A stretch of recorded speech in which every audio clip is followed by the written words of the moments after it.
Welcome to ohms cooking lab. বন্ধুরা, আজকে আমি তোমাদের সাথে শেয়ার করব চিতল মাছের হালকা কালিয়া, মানে কালিয়াও বানাবো কিন্তু সেটা হালকা করে বানাবো, একদম ঘরোয়া পদ্ধতিতে আর বাটা মশলা দিয়ে। এটা হচ্ছে আমাদের বাড়ি, আমার বাপের বাড়ি। কি সুন্দর দেখো বাগানটা। প্রথমেই তোমাদের সাথে বাগানটাকে আমি শেয়ার করে নিলাম। তো বাবা মার কাছে এসছি আমি কলকাতা থেকে, আর আজকে রান্না করছি আমি চিতল মাছের কালিয়া। তো সেটাই আমি তোমাদের সাথে শেয়ার করছি, দেখে নাও।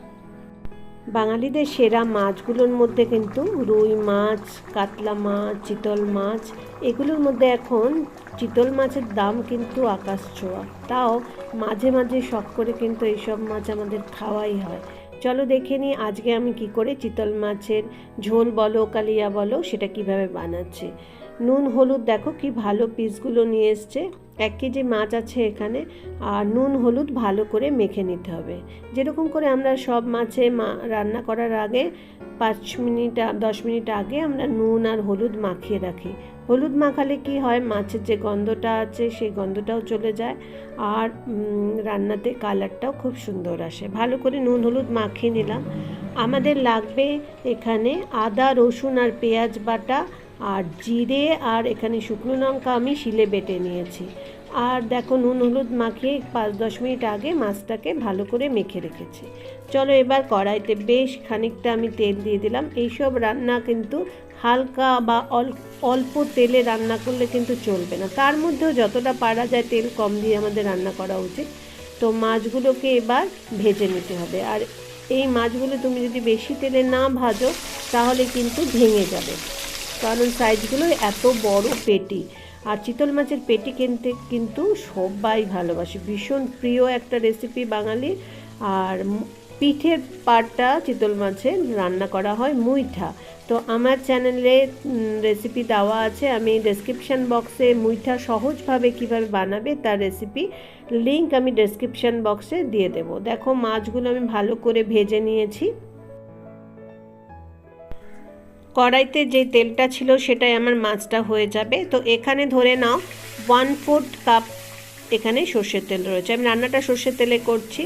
আর এখানে দিয়ে দিলাম 1/2 চামচ জিরে, 1/2 চামচের কম দিয়েছি একটু, একটা তেজপাতা কেটে দিয়ে দিয়েছি, আর 3-4টে শুকনো লঙ্কা। তোমরা যদি কাঁচা লঙ্কা খেতে ভালোবাসো তাহলে এই সময় বেশি করে কাঁচা লঙ্কা দিতে পারো। আর আমি এখানে একটা বড় পেঁয়াজ কুচি করে দিয়েছি, আর একটাই কাঁচা লঙ্কা দিয়েছি।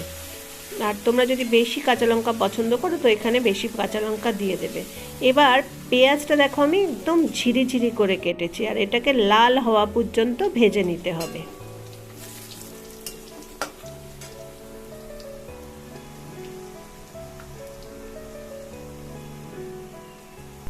দেখো পেঁয়াজটা লাল হয়ে করে ভাজা হয়ে গেছে। এর মধ্যে আমি একটা বড় টমেটো ছোটো ছোটো পিস করে দিয়ে দিলাম।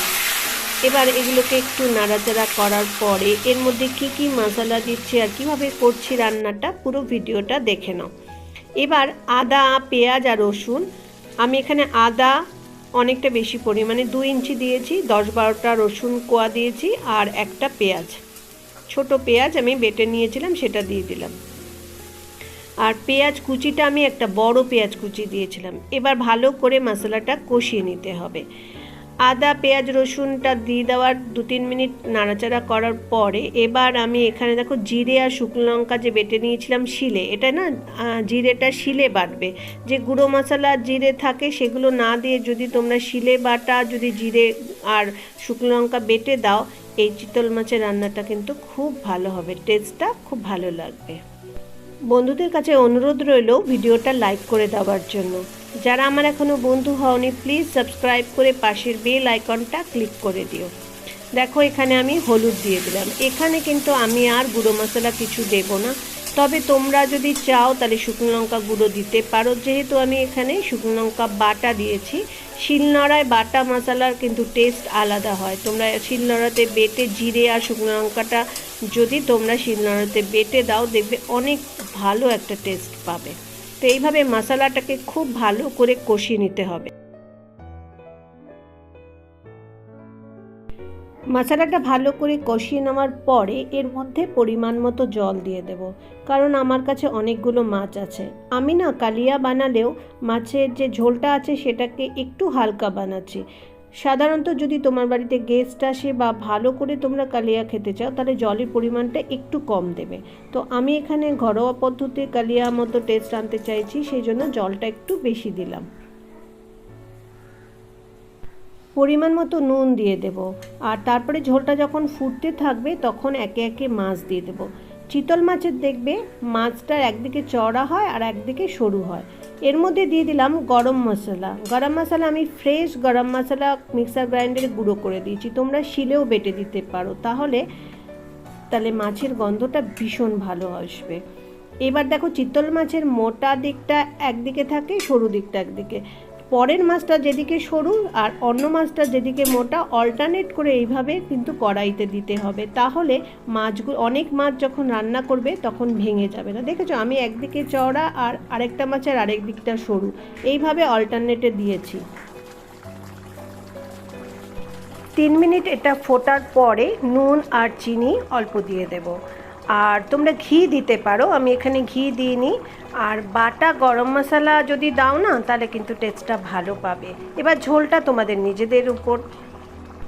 কালিয়া বানাতে চাইলে ঝোলটা একটু কম দেবে, আর ঝোল বানাতে চাইলে এরকম একটু বেশি জল দিয়ে দেবে, যেটা তোমাদের ইচ্ছে। ভালো লাগলে রেসিপিটা লাইক করে দিও, সাবস্ক্রাইব করে আমার বন্ধু হয়ে যেও।